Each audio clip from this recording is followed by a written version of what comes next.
ആകാശവാണി. നമസ്കാരം. വാർത്തകൾ വായിക്കുന്നത് അഞ്ജന പുതിയമഠം.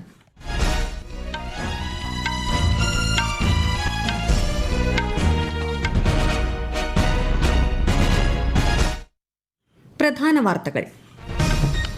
റിപ്പബ്ലിക് ദിനാഘോഷങ്ങളുടെ ഭാഗമായി ന്യൂഡൽഹിയിൽ നടക്കുന്ന ഭാരത് പർവിന്റെ സമാപന ചടങ്ങിൽ ഉപരാഷ്ട്രപതി CP രാധാകൃഷ്ണൻ ഇന്ന് മുഖ്യാതിഥിയായി പങ്കെടുക്കും. 2026-27 കേന്ദ്ര ബജറ്റ് ധനമന്ത്രി നിർമ്മല സീതാരാമൻ നാളെ ലോക്സഭയിൽ അവതരിപ്പിക്കും. ബജറ്റ് അവതരണത്തിന് ശേഷം കോളേജ് വിദ്യാർത്ഥികളുമായി ധനമന്ത്രി സംവദിക്കും. ആർത്തവ ശുചിത്വം മൌലികാവകാശമെന്ന് സുപ്രീംകോടതി. സ്കൂളുകളിൽ പെൺകുട്ടികൾക്കായി മതിയായ ശുചിമുറിയും സൌജന്യ സാനിറ്ററി നാപ്കിനുകളും ഉറപ്പാക്കാനും നിർദ്ദേശം. കേരളത്തിൽ കരട് വോട്ടർ പട്ടികയുമായി ബന്ധപ്പെട്ട പരാതികൾ സമർപ്പിക്കാനുള്ള സമയപരിധി അവസാനിച്ചെങ്കിലും അപേക്ഷകൾ തുടർന്നും സമർപ്പിക്കാമെന്ന് മുഖ്യ തെരഞ്ഞെടുപ്പ് ഓഫീസർ രത്തൻ യു ഖേൽക്കർ. ഇന്ത്യയിൽ നിന്നുള്ള നിപ വൈറസ് വ്യാപനം കുറഞ്ഞിട്ടുണ്ടെന്നും യാത്രാ വ്യാപാര നിയന്ത്രണങ്ങൾ ഏർപ്പെടുത്തിയിട്ടില്ലെന്നും ലോകാരോഗ്യ സംഘടന. ഇന്ത്യ ന്യൂസിലാൻഡ് 2020 ക്രിക്കറ്റ് പരമ്പരയിലെ അവസാന മത്സരം ഇന്ന് തിരുവനന്തപുരത്ത്. വാർത്തകൾ വിശദമായി. റിപ്പബ്ലിക് ദിനാഘോഷങ്ങളുടെ ഭാഗമായി ന്യൂഡൽഹിയിൽ നടക്കുന്ന ഭാരത് പർവിന്റെ സമാപന ചടങ്ങിൽ ഉപരാഷ്ട്രപതി CP രാധാകൃഷ്ണൻ ഇന്ന് മുഖ്യാതിഥിയായി പങ്കെടുക്കും. എല്ലാ വർഷവും ജനുവരി 26 മുതൽ 31 വരെ കേന്ദ്ര ടൂറിസം മന്ത്രാലയമാണ് ഭാരത് പർവ് സംഘടിപ്പിക്കുന്നത്. ഇന്ന് ഉച്ച മുതൽ രാത്രി 9 മണിവരെ പൊതുജനങ്ങൾക്ക് പരിപാടിയിൽ പങ്കെടുക്കാം. 2026-27 കേന്ദ്ര ബജറ്റ് ധനമന്ത്രി നിർമ്മല സീതാരാമൻ നാളെ ലോക്സഭയിൽ അവതരിപ്പിക്കും. ലോക്സഭയിൽ അവതരിപ്പിച്ചതിനു ശേഷം ബജറ്റിന്റെ പകർപ്പ് രാജ്യസഭയിൽ മേശപ്പുറത്ത് വയ്ക്കും. കേന്ദ്ര ധനമന്ത്രിയായി ചുമതലയേറ്റതിനു ശേഷം ശ്രീമതി സീതാരാമൻ തുടർച്ചയായി അവതരിപ്പിക്കുന്ന 9ാമത്തെ ബജറ്റാണ് ഇത്. ബജറ്റ് പ്രസംഗം പൂർത്തിയായ ശേഷം മൊബൈൽ ആപ്പിലും വെബ്സൈറ്റിലും രേഖകൾ ലഭ്യമാകും. കേന്ദ്ര ബജറ്റ് അവതരണത്തിന് ശേഷം രാജ്യത്തിന്റെ വിവിധ പ്രദേശങ്ങളിൽ നിന്നുള്ള 30ഓളം കോളേജ് വിദ്യാർത്ഥികളുമായി ധനമന്ത്രി സംവദിക്കും. 2026-27 കേന്ദ്ര ബജറ്റിന്റെ സ്കാൻ ചെയ്ത പകർപ്പ് ഒരു മെസഞ്ചർ ആപ്പിൽ ചോർന്നതായി സമൂഹമാധ്യമത്തിൽ പ്രചരിക്കുന്ന സന്ദേശം വ്യാജമാണെന്ന് കേന്ദ്ര സർക്കാർ. സന്ദേശം വ്യാജമാണെന്ന് പ്രസ് ഇൻഫർമേഷൻ ബ്യൂറോയുടെ ഫാക്ട് ചെക്ക് വിഭാഗം അറിയിച്ചു. പ്രചരിക്കുന്ന ചിത്രങ്ങളിലൊന്ന് 2025-26 കേന്ദ്ര ബജറ്റിന്റേതാണെന്നും PIB വ്യക്തമാക്കി. ആർത്തവ ശുചിത്വം ഭരണഘടനയുടെ 21ാം അനുച്ഛേദ പ്രകാരം അന്തസ്സോടെ ജീവിക്കാനുള്ള അവകാശത്തിന്റെ അവിഭാജ്യ ഘടകമാണെന്ന് സുപ്രീംകോടതി. പെൺകുട്ടികൾക്ക് സ്കൂളുകളിൽ സൌജന്യമായി സാനിറ്ററി നാപ്കിനുകളും മതിയായ ശുചിമുറി സൌകര്യങ്ങളും ഉറപ്പാക്കാൻ സംസ്ഥാനങ്ങൾക്ക് കോടതി നിർദ്ദേശം നൽകി. പെൺകുട്ടികളുടെയും സ്ത്രീകളുടെയും അന്തസ്സും ആരോഗ്യവും സമത്വവും ഉറപ്പാക്കുന്നതിനും ഉത്തരവിട്ടു. റാംസർ പട്ടികയിൽ ഇന്ത്യയിൽ നിന്നുള്ള 2 പുതിയ തണ്ണീർത്തടങ്ങൾ കൂടി ഇടം നേടി. ഉത്തർപ്രദേശിലെ എറ്റ ജില്ലയിലെ പട്ന പക്ഷിസങ്കേതവും ഗുജറാത്തിലെ കച്ച് ജില്ലയിലെ ചരിധണ്ട് പക്ഷിസങ്കേതവുമാണ് പട്ടികയിൽ ഉൾപ്പെട്ടത്. വിശദാംശങ്ങളിലേക്ക്.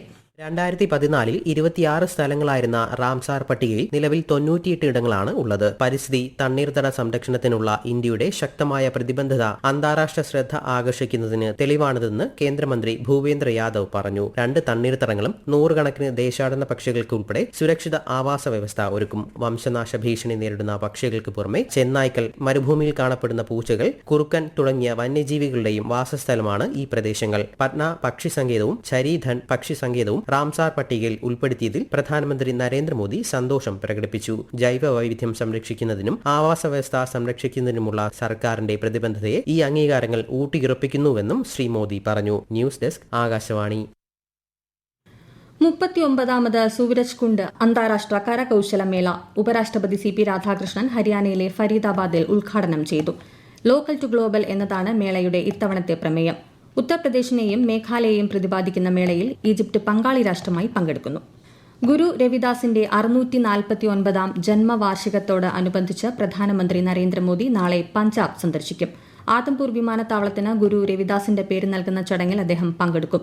ലുധിയാനയിലെ ഹൽവാര വിമാനത്താവളത്തിലെ പുതിയ ടെർമിനലും പ്രധാനമന്ത്രി ഉദ്ഘാടനം ചെയ്യും.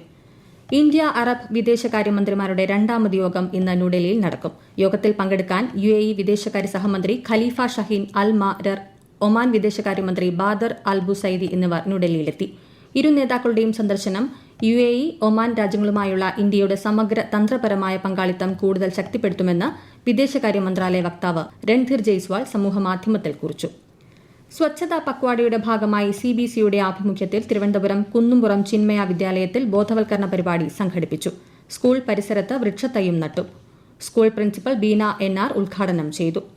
സുപ്രധാന അടിസ്ഥാന സൌകര്യ പദ്ധതികളുമായി ബന്ധപ്പെട്ട തടസ്സങ്ങളും പരാതികളും തത്സമയം നിരീക്ഷിച്ച് പരിഹാരം കണ്ടെത്തുന്നതിൽ പ്രധാനമന്ത്രിയുടെ നേതൃത്വത്തിൽ പ്രവർത്തിക്കുന്ന പ്രഗതി പോർട്ടൽ നിർണായക പങ്കുവഹിക്കുന്നു. പ്രഗതി സംരംഭം ഇന്ത്യൻ റെയിൽവേയിൽ കൊണ്ടുവന്ന മാറ്റങ്ങൾ ഇന്ന് പരിശോധിക്കാം. റെയിൽവേയുടെ 97 ഉന്നതതല പദ്ധതികൾ പ്രഗതിയിലൂടെ വിലയിരുത്തിയിട്ടുണ്ട്. തമിഴ്നാട്ടിലെ പാമ്പനിലുള്ള ഇന്ത്യയിലെ ആദ്യത്തെ വെർട്ടിക്കൽ ലിഫ്റ്റ് സീ ബ്രിഡ്ജ് തുടങ്ങി അതിസങ്കീർണമായ പദ്ധതികൾ വരെ വിജയകരമായി പൂർത്തിയാക്കി. ഈ വാർത്തകൾ ആകാശവാണിയിൽ നിന്ന്. ആകാശവാണി വാർത്തകളും വാർത്താധിഷ്ഠിത പരിപാടികളും all India radio news Thiruvananthapuram YouTube ചാനലിലും all India radio news Thiruvananthapuram Facebook പേജിലും AR News_ തിരുവനന്തപുരം ഇൻസ്റ്റഗ്രാം അക്കൌണ്ടിലും AR News_TVM X ഹാൻഡിലും ലഭ്യമാണ്. കോട്ടയം, എറണാകുളം ജില്ലകളിലേക്കും കേന്ദ്രഭരണ പ്രദേശമായ ലക്ഷദ്വീപിലേക്കും ആകാശവാണി പാർട്ട് ടൈം കറസ്പോണ്ടന്റിനെ കരാർ അടിസ്ഥാനത്തിൽ നിയമിക്കുന്നതിനുള്ള അപേക്ഷ ഇന്നുകൂടി സമർപ്പിക്കാം. അപേക്ഷകർ ജില്ലാ ആസ്ഥാനത്ത് നിന്നും 10 കിലോമീറ്റർ ചുറ്റളവിൽ സ്ഥിരതാമസക്കാരായിരിക്കണം. കൂടുതൽ വിവരങ്ങൾക്ക് newsonair.gov.in, prasarbharati.gov.in/pb vacancies എന്നിവ സന്ദർശിക്കുക. കേന്ദ്ര വാർത്താവിതരണ പ്രക്ഷേപണ മന്ത്രാലയത്തിന് കീഴിലുള്ള വിവിധ സ്ഥാപനങ്ങളിലെ ദീർഘകാലത്തെ സേവനത്തിന് ശേഷം ഡെപ്യൂട്ടി ഡയറക്ടർ ന്യൂസ് സ്ഥാനത്ത് നിന്നും റോയ് ചാക്കോ ഇന്ന് വിരമിക്കും. പബ്ലിക്കേഷൻസ് ഡിവിഷൻ, PIB, DFP എന്നീ സ്ഥാപനങ്ങളിലും തിരുവനന്തപുരം ആകാശവാണി പ്രാദേശിക വാർത്താ വിഭാഗത്തിലും ദീർഘനാൾ പ്രവർത്തിച്ചിട്ടുണ്ട്. ആകാശവാണി ബംഗളൂരു വാർത്താ വിഭാഗം മേധാവിയായി സേവനം അനുഷ്ഠിച്ചു വരികയായിരുന്നു.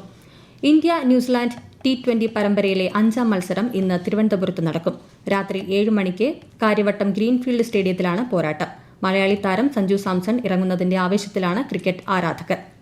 രാജ്യത്തുടനീളമുള്ള കർഷകർക്ക് ഇതുവരെ 25 കോടിയിലധികം സോയിൽ ഹെൽത്ത് കാർഡുകൾ വിതരണം ചെയ്തതായി കേന്ദ്ര സർക്കാർ. മണ്ണിലെ പോഷകങ്ങളുടെ കുറവ് പരിഹരിക്കുന്നതിന് 2015 ഈ പദ്ധതി ആരംഭിച്ചത്. ഒരു റിപ്പോർട്ട്.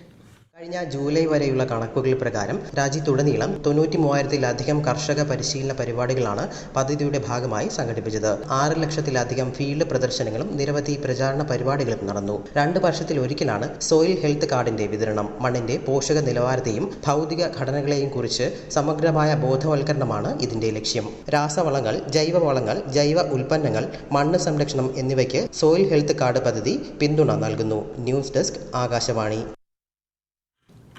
കേരളത്തിൽ SIRന്റെ ഭാഗമായുള്ള കരട് വോട്ടർ പട്ടികയുമായി ബന്ധപ്പെട്ട അവകാശവാദങ്ങളും പരാതികളും സമർപ്പിക്കാനുള്ള സമയപരിധി ഇന്നലെ അവസാനിച്ചെങ്കിലും പൊതുജനങ്ങൾക്ക് തുടർന്നും അപേക്ഷകൾ സമർപ്പിക്കാമെന്ന് മുഖ്യ തെരഞ്ഞെടുപ്പ് ഓഫീസർ രത്തൻ യു ഖേൽക്കർ. ഇതുവരെ ലഭിച്ച അംഗീകരിക്കപ്പെട്ട അപേക്ഷകൾ ഉൾപ്പെടുത്തി ഫെബ്രുവരി 21 അന്തിമ വോട്ടർ പട്ടിക പ്രസിദ്ധീകരിക്കും.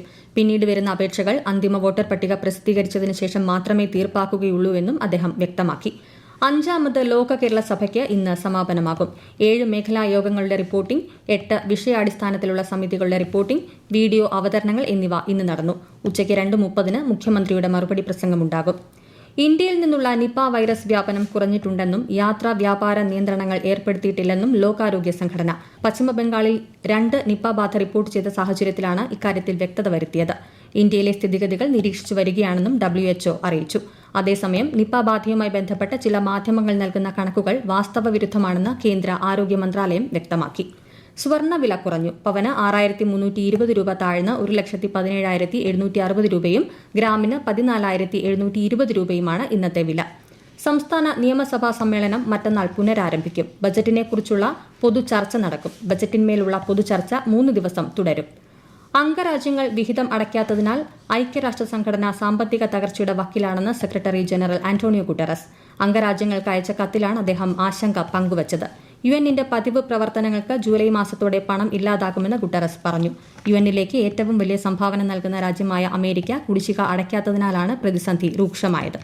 പ്രധാന വാർത്തകൾ വീണ്ടും. റിപ്പബ്ലിക് ദിനാഘോഷങ്ങളുടെ ഭാഗമായി ന്യൂഡൽഹിയിൽ നടക്കുന്ന ഭാരത് പർവിന്റെ സമാപന ചടങ്ങിൽ ഉപരാഷ്ട്രപതി CP രാധാകൃഷ്ണൻ ഇന്ന് മുഖ്യാതിഥിയായി പങ്കെടുക്കും. 2026-27 കേന്ദ്ര ബജറ്റ് ധനമന്ത്രി നിർമ്മല സീതാരാമൻ നാളെ ലോക്സഭയിൽ അവതരിപ്പിക്കും. ബജറ്റ് അവതരണത്തിന് ശേഷം കോളേജ് വിദ്യാർത്ഥികളുമായി ധനമന്ത്രി സംവദിക്കും. ആർത്തവ ശുചിത്വം മൌലിക അവകാശമെന്ന് സുപ്രീംകോടതി. സ്കൂളുകളിൽ പെൺകുട്ടികൾക്ക് മതിയായ ശുചിമുറിയും സൌജന്യ സാനിറ്ററി നാപ്കിനുകളും ഉറപ്പാക്കാനും നിർദ്ദേശം. കേരളത്തിൽ കരട് വോട്ടർ പട്ടികയുമായി ബന്ധപ്പെട്ട പരാതികൾ സമർപ്പിക്കാനുള്ള സമയപരിധി അവസാനിച്ചെങ്കിലും അപേക്ഷകൾ തുടർന്നും സമർപ്പിക്കാമെന്ന് മുഖ്യ തെരഞ്ഞെടുപ്പ് ഓഫീസർ രത്തൻ യു ഖേൽക്കർ. ഇന്ത്യയിൽ നിന്നുള്ള നിപ വൈറസ് വ്യാപനം കുറഞ്ഞിട്ടുണ്ടെന്നും യാത്രാ വ്യാപാര നിയന്ത്രണങ്ങൾ ഏർപ്പെടുത്തിയിട്ടില്ലെന്നും ലോകാരോഗ്യ സംഘടന. ഇന്ത്യ ന്യൂസിലാൻഡ് 2020 ക്രിക്കറ്റ് പരമ്പരയിലെ അവസാന മത്സരം ഇന്ന് തിരുവനന്തപുരത്ത്. വാർത്തകൾ കഴിഞ്ഞു. അടുത്ത വാർത്താ പ്രക്ഷേപണം വൈകിട്ട് 3 മണിക്ക്.